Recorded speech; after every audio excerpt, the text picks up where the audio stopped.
Hello friends, daily current affairs के series में आज हम इस वीडियो के माध्यम से 1 मार्च 2025 का टॉप करंट अफेयर्स करेंगे टॉप 10 एमसीक्यूज के साथ। आप जिस किसी भी कॉम्पिटिटिव एग्जाम्स की तैयारी कर रहे हैं उन सब के लिए बहुत ज़्यादा इंपॉर्टेंट होने वाला है। इस वीडियो के डिस्क्रिप्शन में टेलीग्राम चैनल का लिंक दे दिया जाएगा, जहाँ से आप करंट अफेयर्स के लिए PDF और अदर अपडेट्स के लिए चैनल पर बने रह सकते हैं। आइए स्टार्ट करते हैं। डेली करंट अफेयर्स 1 मार्च 2025। पहला क्वेश्चन है कि solar ultraviolet imaging telescope SUAT को किस संगठन ने विकसित किया है? इसरो, DRDO, IUCA पुणे और नासा। इसका सही आंसर होगा option number C, IUCA Pune ने। Solar ultraviolet imaging telescope SUAT Pune के inter university centre for astronomy and astrophysics IUCA द्वारा विकसित किया गया है और इसे इसरो को सौंपा गया है। SUAT है क्या? तो सूर्य के अल्ट्रावायलेट उत्सर्जन का एक अध्ययन करना और विभिन्न अल्ट्रावायलेट तरंगदैर्घ्यों में सूर्य के वायुमंडल, जिसे कोरोना कहा जाता है, कि उच्च रिजोल्यूशन छवियां कैप्चर करना है। सेकंड क्वेश्चन की बात करते हैं कि सौर ज्वाला यानी कि सोलर फ्लेयर का मुख्य कारण क्या है? सूर्य का गुरुत्वाकर्षण खिंचाव, सूर्य के तापमान में परिवर्तन, सूर्य के चुंबकीय क्षेत्र का अचानक टूटना और सौर वायु की गति। इसका सही आंसर होगा ऑप्शन नंबर C, सूर्य के चुंबकीय क्षेत्र का अचानक टूटना। सौर ज्वाला सोलर फ्लेयर के बारे में जानते हैं तो यह एक जबरदस्त विस्फोट है जो सूर्य पर होने वाला है, मतलब सूर्य पर होता है ये, जो तब तक होता है जब मुड़े हुए चुंबकीय क्षेत्रों सूर्य धब्बों के ऊपर संचित ऊर्जा अचानक मुक्त हो जाती है।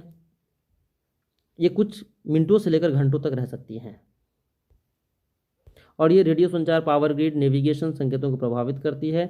इसके अंतर्गत जो तरंगें निकलती हैं वो एक्सरे से लेकर और गामा किरणों तक विकिरण का उत्सर्जन करती है। अगला क्वेश्चन देखते हैं। Naval anti ship missile NASM-SR की मुख्य भूमिका क्या है?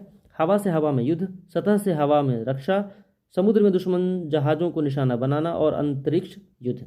इसका सही आंसर होगा ऑप्शन नंबर C, समुद्र में दुश्मन जहाज़ों को निशाना बनाना। तो नौसेना एंटी शिप मिसाइल NASM-SR जो है वो मैन इन लूप फीचर पर आधारित है, के दौरान लक्ष्य को सटीक रूप से बदलने की अनुमति देता है।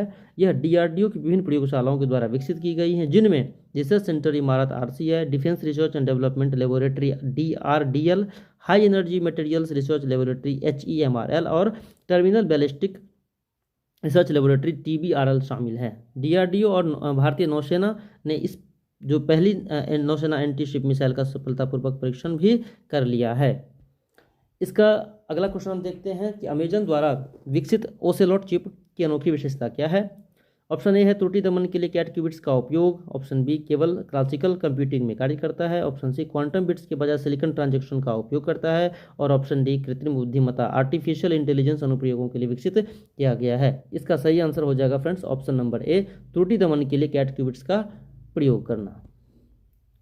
ओसेलोट के बारे में हम जानते हैं, यह एक प्रोटोटाइप क्वांटम कंप्यूटिंग चिप है जिसे त्रुटि सुधार में काम करना और क्वांटम कंप्यूटरों की स्केलेबिलिटी की तेज करने के लिए डिजाइन किया गया है। यह जो है अमेजन वेब सीरीज AWS द्वारा amazon.com की क्लाउड कंप्यूटिंग शाखा है। इसे कैट क्यूबिट्स जो है इसका उपयोग जो श्रोडिंगर की बिल्ली के प्रयोग से प्रेरित है ताकि त्रुटि सुधार किया जा सके। सेबी द्वारा लॉन्च किए गए बॉन्ड्स सेंट्रल का उद्देश्य क्या है? शेयर बाजार लेनदेन की विनियमित करना, कॉरपोरेट बॉन्ड के लिए केंद्रीकृत डेटाबेस प्रदान करना, क्रिप्टो करेंसी एक्सचेंज की निगरानी करना और सरकारी बॉन्ड जारी करना। तो 5 का सही आंसर होगा option number B, corporate bond के लिए एक केंद्रीकृत डेटाबेस प्रदान करना। बॉन्ड सेंट्रल की बात करेंगे तो यह कॉरपोरेट बॉन्ड्स के लिए एक केंद्रीकृत डेटाबेस पोर्टल है। इसे सेबी, भारतीय प्रतिभूति और विनिमय board, security and exchange board of India द्वारा लॉन्च किया गया है। यह जो सार्वजनिक जानकारी भंडार के रूप में कार्य करेगा और निःशुल्क यानी कि फ्री ऑफ कॉस्ट उपलब्ध होगा। OBPP एसोसिएशन द्वारा यह संचालित किया जाएगा। ऑरविल की बात करेंगे तो यह कहाँ स्थित है? केरल, तमिलनाडु, कर्नाटक और पश्चिम बंगाल। इसका सही आंसर होगा ऑप्शन नंबर B, ऑरविल जो है आपके तमिलनाडु जो दक्षिण भारत में है, पुडुचेरी के पास स्थित है। यह प्रयोगात्मक अंतर्राष्ट्रीय टाउनशिप है जहां 60 से अधिक देशों के हजारों निवासी शांति से रहने, काम करने और वैकल्पिक जीवन जीने के तरीकों का अन्वेषण कर रहे हैं। इसकी स्थापना की बात करेंगे तो मिर्रा अल्फासा, जिन्हें मदर के नाम से भी जाना जाता है, श्री अरविंदो की आध्यात्मिक सहयोगी द्वारा 28 फरवरी 1968 को अंतर्राष्ट्रीय सांस्कृतिक टाउनशिप के रूप में की गई थी। इसके वास्तुकार जो थे वो रोजर एंगर द्वारा डिजाइन किया गया था। यह दुनिया का सबसे बड़ा और सबसे पुराना अंतर्राष्ट्रीय समुदाय है। एक्सरसाइज डेजर्ट हंट 2025 का मुख्य उद्देश्य क्या है? केवल वायुसेना के पायलटों को प्रशिक्षित करना, भारतीय सेना, नौसेना और वायुसेना की विशेष बल इकाइयों के बीच समन्वय बढ़ाना, अरब सागर में नौसैनिक युद्धाभ्यास करना और कृत्रिम बुद्धिमत्ता आधारित रक्षा प्रणाली विकसित करना। इसका सही आंसर हो जाएगा 7 का ऑप्शन नंबर बी, भारतीय सेना, नौसेना और वायुसेना की विशेष बल इकाइयों के बीच समन्वय बढ़ाना। डेजर्ट हंट की थोड़ा सा डिटेल में चर्चा करते हैं। यह एक त्रिसेवा विशेष बल है, टाई सर्विस स्पेशल फोर्सेज है, जो भारतीय सेना के पैरा स्पेशल फोर्सेज, भारतीय नौसेना के मरीन कमांडो, भारतीय वायुसेना के गरुड़ स्पेशल फोर्सेज एक काल्पनिक युद्ध परिदृश्य के साथ भाग लेते हैं। यह उच्च तीव्रता यानी कि हाई इंटेंसिटी अभ्यास तीनों विशेष बल के बीच आपसी तालमेल और समन्वय को बढ़ावा देने के लिए किया गया है।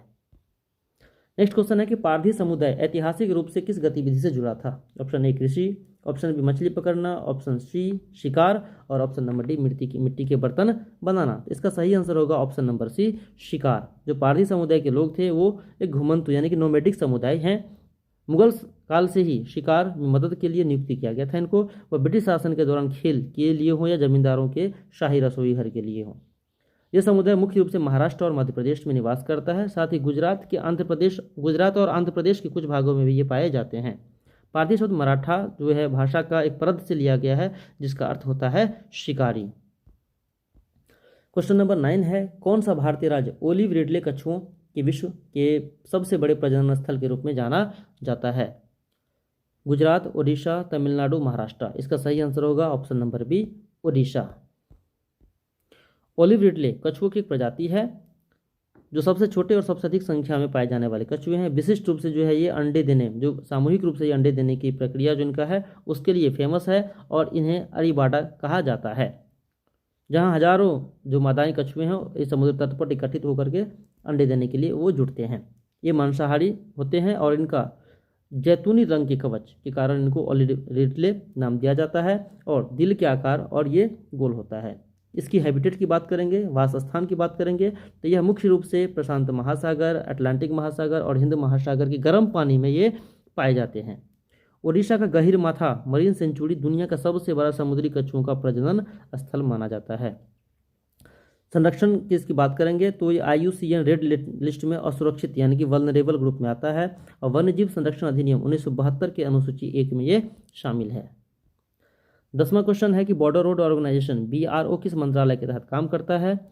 ऑप्शन ए गृह मंत्रालय, ऑप्शन बी सड़क परिवहन और राजमार्ग मंत्रालय, ऑप्शन सी रक्षा मंत्रालय और ऑप्शन नंबर डी विदेश मंत्रालय। इसका सही आंसर होगा ऑप्शन नंबर सी रक्षा मंत्रालय।